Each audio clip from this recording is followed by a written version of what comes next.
Serving ಬೌಲಿಗೆ ಹಾಕ್ತಾ ಇದ್ದೀನಿ. Ice cream ಇದ್ರೆ ವೆನಿಲಾ ಐಸ್ ಕ್ರೀಮ್ ಅನ್ನ ಇದರ ಮೇಲೆ ಹಾಕಿ ಸರ್ವ್ ಮಾಡ್ಬೋದು ನೀವು.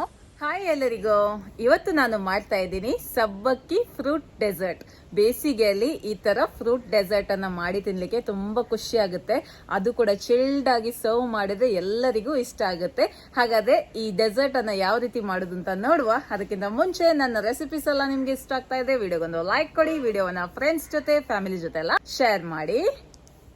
ಸಬ್ಬಕ್ಕಿ ಫ್ರೂಟ್ ಡೆಸರ್ಟ್ ಮಾಡಲಿಕ್ಕೆ ನಾನಿಲ್ಲಿ 1.5 ಕಪ್ ಅಷ್ಟು ಹಾಲನ್ನು ಹಾಕ್ತಾ ಇದ್ದೀನಿ.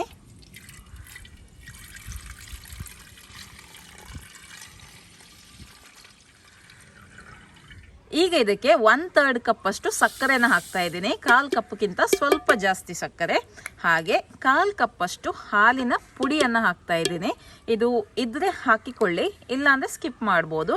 ಆದರೆ ಹಾಕಿದ್ರೆ ನಿಮಗೆ ತುಂಬ ಕ್ರೀಮಿಯಾಗಿ ಬರುತ್ತೆ ಅಂತ ಡೆಸರ್ಟ್. ಚೆನ್ನಾಗಿ ಒಮ್ಮೆ ಮಿಕ್ಸ್ ಮಾಡುವ. ಓಕೆ, ಇದು ಒಳ್ಳೆ ರೀತಿಯಲ್ಲಿ ಮಿಕ್ಸ್ ಆಗಿದೆ. ಈಗ ಇದನ್ನು ಕುದಿಸ್ಲಿಕ್ಕೆ ಇಡುವ. ಒಳ್ಳೆ ಕುದಿ ಬರಲಿ. ಮಧ್ಯ ಮಧ್ಯದಲ್ಲಿ ಈ ಥರ ಸ್ಪೂನಲ್ಲಿ ಇದನ್ನು ಮಿಕ್ಸ್ ಮಾಡ್ತಾನೆ ಇರಬೇಕು. ಹಾಲಿನ ಪುಡಿ ಹಾಕಿದ್ದೀವಿ ನೋಡಿ, ಹಾಗಾಗಿ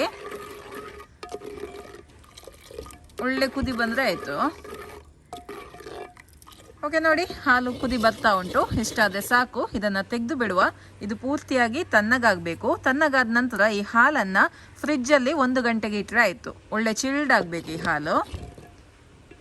ಓಕೆ, ಈಗ ನಾವು ಸಬ್ಬಕ್ಕಿನ ರೆಡಿ ಮಾಡುವ. ಇಲ್ಲಿ ನಾನು 1/4 ಕಪ್ ಅಷ್ಟು ಸಬ್ಬಕ್ಕಿನ ತಗೊಂಡಿದ್ದೀನಿ. ಇದನ್ನ 2 ಗಂಟೆ ಆದರೂ ನೆನೆಸಿಟ್ಕೊಳ್ಳಿ. ಟೈಮ್ ಇಲ್ಲ ಅಂದ್ರೆ 20 ನಿಮಿಷ ನೆನೆಸಿದ್ರು ಕೂಡ ಆಗುತ್ತೆ. ನಾನು 2 ಗಂಟೆ ಇದನ್ನ ನೆನೆಸಿಡ್ತೇನೆ. ನೋಡಿ, ಸಬ್ಬಕ್ಕಿನ ನೆನೆಸಿ 2 ಗಂಟೆ ಆಯಿತು. ಒಳ್ಳೆ ರೀತಿಯಲ್ಲಿ ನೆಂದಿದೆ. ಈಗ ಇದನ್ನ ಬಿಸಿ ಮಾಡುವ. ಇಲ್ಲಿ ನಾನು 3 ಕಪ್ ಅಷ್ಟು ನೀರನ್ನ ಬೇಯಿಸ್ಲಿಕ್ಕೆ ಇಟ್ಟಿದ್ದೀನಿ. ಈಗ ಇದಕ್ಕೆ ಸಬ್ಬಕ್ಕಿನ ಹಾಕುವ.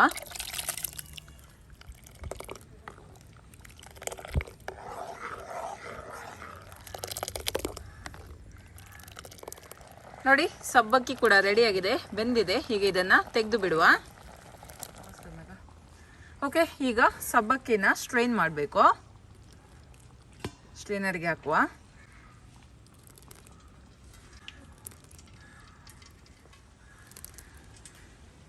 ಈಗ ಇದಕ್ಕೆ ಮೇಲ್ಗಡೆಯಿಂದ ತಣ್ಣೀರನ್ನು ಹಾಕ್ತಾ ಇದ್ದೀನಿ.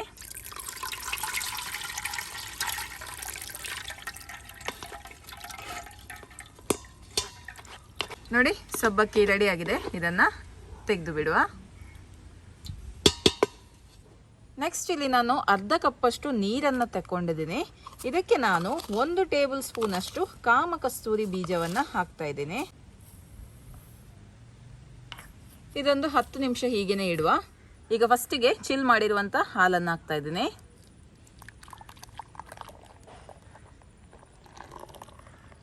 ಈಗ ಇದಕ್ಕೆ ಹಾಕ್ತಾ ಇದ್ದೀನಿ ಸಬ್ಬಕ್ಕಿ. ಚೆನ್ನಾಗಿ ಒಮ್ಮೆ ಮಿಕ್ಸ್ ಮಾಡುವ.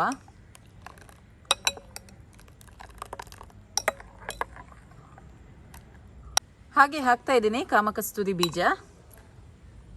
ಇದನ್ನು ಕೂಡ ಚೆನ್ನಾಗಿ ಮಿಕ್ಸ್ ಮಾಡುವ.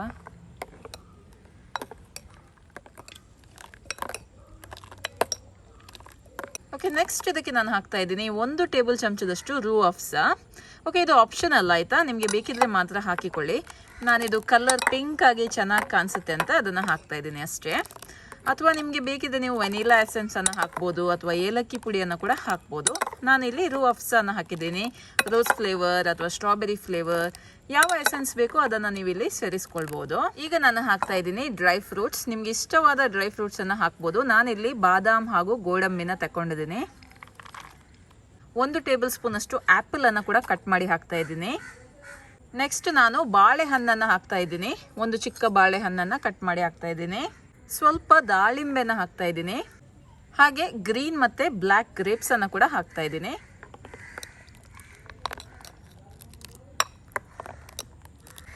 ನೋಡಿ, ತುಂಬಾ ಚೆನ್ನಾಗಿ ಕಾಣಿಸ್ತಾ ಉಂಟು. ನೀವು ಇದನ್ನು ಫ್ರಿಜ್ಜಲ್ಲಿ ಚಿಲ್ ಮಾಡಿ ಸರ್ವ್ ಮಾಡ್ಬೋದು, ಅಥವಾ ಇದಕ್ಕೆ ಬೇಕಿದ್ರೆ ಸ್ವಲ್ಪ ಐಸ್ ಕ್ಯೂಬ್ಸನ್ನು ಹಾಕಿ ಸರ್ವ್ ಮಾಡ್ಬೋದು.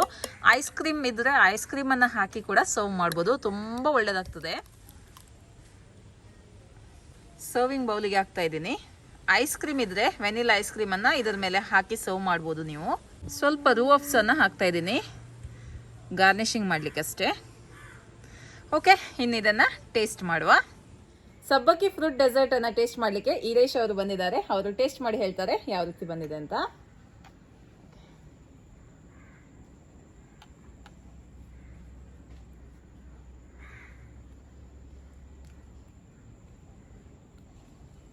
ಸಬ್ಬಕ್ಕಿ, ಫ್ರೂಟ್ಸು, ಕಾಮಕಸ್ತೂರಿ ಬೀಜ ಎಲ್ಲ ಹಾಕಿದ್ದೀನಿ. ಹೇಗಾಗಿದೆ? ಒಳ್ಳೇದಾಗಿದೆ. ಸಿಹಿ ಎಲ್ಲ ಕರೆಕ್ಟ್ ಆಗಿದೆಯಾ? ಒಳ್ಳೇದಾಗ್ತದ ಫ್ರೂಟ್ಸ್ ಎಲ್ಲ ಬಾಯಿಗೆ ಸಿಕ್ಕುವಾಗ? ಓಕೆ. ಸೊ ತುಂಬಾನೇ ಚೆನ್ನಾಗಾಗುತ್ತೆ. ಇನ್ನೂ ಕೂಡ ಚಿಲ್ಡ್ ಆಗಿ ಫ್ರಿಜ್ ಅಲ್ಲಿ ಇಟ್ಟು ಮತ್ತೆ ಸರ್ವ್ ಮಾಡಿದ್ರೆ ಇನ್ನೂ ಕೂಡ ಬೆಸ್ಟ್ ಈ ಬೇಸಿಗೆ ಕಾಲದಲ್ಲಿ. ಓಕೆ, ಇವತ್ತಿನ ಈ ರೆಸಿಪಿ ನಿಮ್ಗೆ ಇಷ್ಟ ಆಯ್ತು ಅಂತ ಅನ್ಕೊಳ್ತೀನಿ. ಇನ್ನು ಮುಂದಿನ ವಿಡಿಯೋದಲ್ಲಿ ಸಿಗ್ತೀನಿ. ಅಲ್ಲಿ ತನಕ ಬಾಯ್.